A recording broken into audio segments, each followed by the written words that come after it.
America और China के बीच जारी ट्रेड वॉर में एक और बड़ा मोड़ आ गया दोस्तों। अमेरिका अब चाइना से आने वाले जो डेटा सेंटर कंपोनेंट्स हैं और ऑप्टिकल डिवाइस पे कड़ा बैन लगाने की तैयारी में है।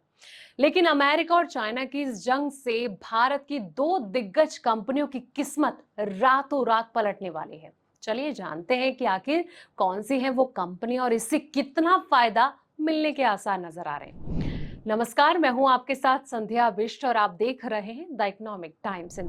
दोस्तों, आर्टिफिशियल इंटेलिजेंस यानी कि एआई के तेजी के बढ़ते इस्तेमाल के साथ जो है दुनिया भर में डेटा सेंटर की मांग तेजी से बढ़ती जा रही है।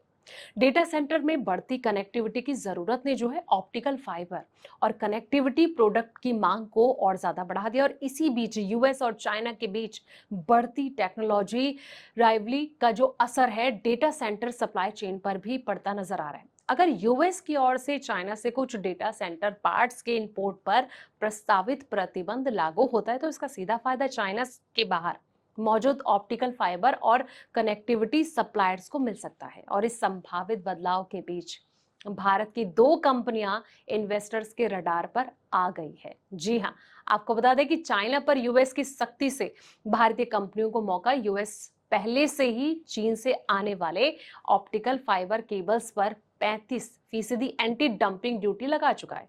इससे चाइनीज फाइबर मैन्युफैक्चरर्स की प्राइस कनेक्टिविटी प्रभावित हुई है और रिपोर्ट के मुताबिक कई यूएस बायर्स अब कीमत के बावजूद जो है चाइना से फाइबर खरीदने से बच रहे हैं।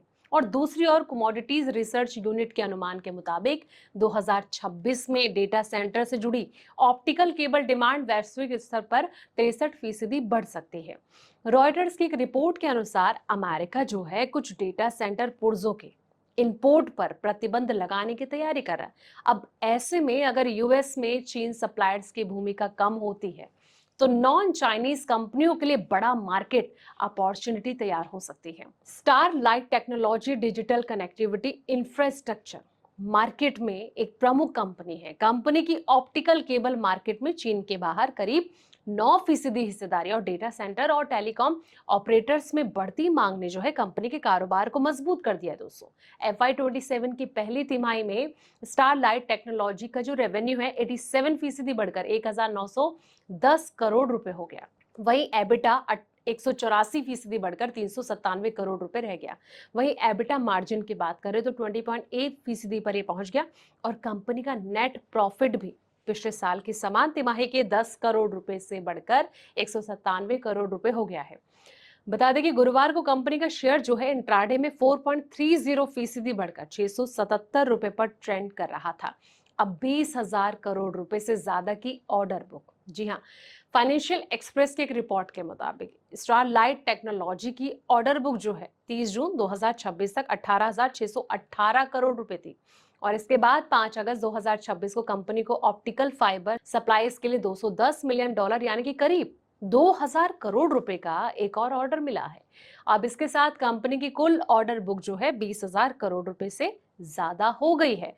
HFCL भी यूएस डेटा सेंटर बूम का बड़ा बेनिफिशियल दूसरी कंपनी बना है। तो कंपनी का जो मुख्य कारोबार है टेलीकम्युनिकेशन और डिजिटल इंफ्रास्ट्रक्चर में है और ये ऑप्टिकल फाइबर केबल की जो प्रमुख सप्लायर्स है इसमें शामिल है। हाई स्पेस डेटा सेंटर में बढ़ती ऑप्टिकल फाइबर डिमांड का फायदा HFCL को भी मिल रहा है दोस्तों। अब ऐसे में जिस तरीके से कहीं ना कहीं भारत की इन दो कंपनियों को फायदा मिलने के पूरे आसार नजर आ रहे हैं, इससे आपको क्या लग रहा है? कमेंट बॉक्स में अपनी राय जरूर दें। फिलहाल इस रिपोर्ट में इतना ही। ऐसे पल पल के अपडेट्स के लिए आप देखते रहें द इकोनॉमिक टाइम्स हिंदी।